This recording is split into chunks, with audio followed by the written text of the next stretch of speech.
নমস্কার বন্ধুরা, চলে এসেছি আজকের আবহাওয়ার আরও একটি গুরুত্বপূর্ণ আপডেট নিয়ে। তো প্রথমে আপনাদেরকে একটা গুরুত্বপূর্ণ আবহাওয়ার যে পরিবর্তন সেটা আপনাদেরকে দেখানোর চেষ্টা করি।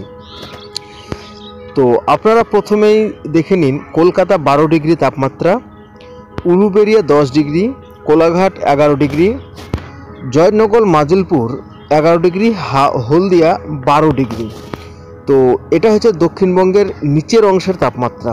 তো যদি আমরা মধ্য অংশে চলে যাই তো দেখতেই পাচ্ছেন Chakdah 10 degree, Bangaon 9 degree, Pandua 9 degree, Shantipur 9 degree, Krishnanagar 9 degree, Katwa 9 degree, Beldanga 8 degree. এটা কিন্তু একটা ভাবার বিষয় রয়েছে। তো অনেকটাই ঠান্ডা কিন্তু পড়বে আগামী রবিবার 15ই ডিসেম্বর।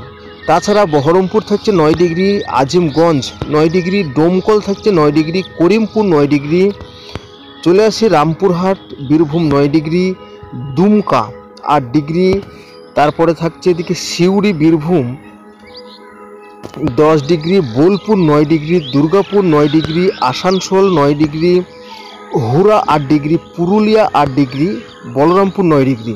তো এইটাই কিন্তু এই বছরের আপাতত চলতি শীতের মধ্যে সব থেকে রেকর্ড করা একটি তাপমাত্রা। তো এই তাপমাত্রা যে এতটাই কম আর এতটাই যে ঠান্ডা পড়বে সেটা আর বলার অপেক্ষাই রাখে না। তো যাই হোক বন্ধুরা, এ তো তাপমাত্রার আপডেট গেল। তো এবার আমরা নিম্নচাপের দিকে একটু লক্ষ্য করে নিই। তো নিম্নচাপের দিকে যদি আমরা লক্ষ্য করি তো নিম্নচাপটি কিন্তু আস্তে আস্তে আমরা দেখতে পাচ্ছি যে আগামী মঙ্গলবার নাগাদ কিন্তু সমুদ্র উপকূলবর্তী জায়গাগুলোর কাছে চলে আসবে।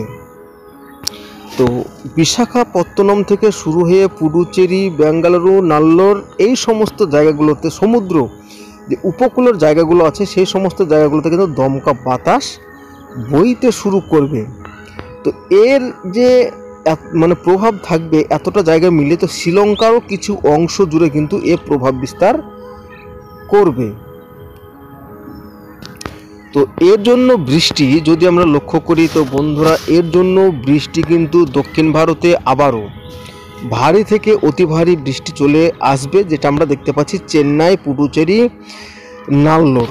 তো এই সমস্ত জায়গাগুলোতে ভারী থেকে অতি ভারী বৃষ্টি। এবং পরবর্তী সময় যদি আমরা দেখতে পাই বুধবার 18 ডিসেম্বর, তো পুডুচেরি অতিক্রম করে সেলাম এই জায়গাটাতে আমরা ভারী থেকে অতি ভারী বৃষ্টি দেখতে পাচ্ছি। ভেলোর এখানে কিন্তু আমরা বৃষ্টিপাত লক্ষ্য করতে পারছি। চেন্নাইয়ের মধ্যবর্তী স্থানে আমরা তারপর তিরুপতিতে বৃষ্টি দেখতে পাচ্ছি এবং নাল্লোরেও কিন্তু বৃষ্টিপাত লক্ষ্য করতে পারছি এই নিম্নচাপের দরুন। তো যাই হোক বন্ধুরা, এটা কিন্তু নিম্নচাপই হচ্ছে আপাতত, ঘূর্ণিঝড় হচ্ছে না। যদি এটা ঘূর্ণিঝড় হতো তবে কিন্তু এর নামটা থাকতো শক্তি। তো যাই হোক, এটা কিন্তু ঘূর্ণিঝড় হচ্ছে না, নর্মাল একটি নিম্নচাপে থাকছে। তো চলে আসে আমাদের দক্ষিণবঙ্গের আবহাওয়ার আপডেটে। তো দক্ষিণবঙ্গে আগামী কয়েকদিন কিন্তু দক্ষিণবঙ্গে একদম জাঁকিয়ে ঠান্ডার পরিবেশ তৈরি হবে।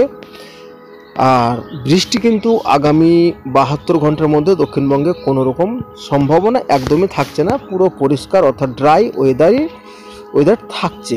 তবে সকালের দিকে হালকা পাতলা কুয়াশা, বেলা বাড়লে কিন্তু রোদ উঠবে এবং মাঝে মধ্যে কিন্তু উত্তরের হিমেল হাওয়া বইবে। তো বন্ধুরা, আপডেটটি এতটুকুনি। কেমন লেগেছে অবশ্যই জানাবেন। ভালো লাগলে চ্যানেলটিকে সাবস্ক্রাইব করে পাশে থাকবেন। তো ধন্যবাদ ভিডিওটি সম্পূর্ণ দেখার জন্য।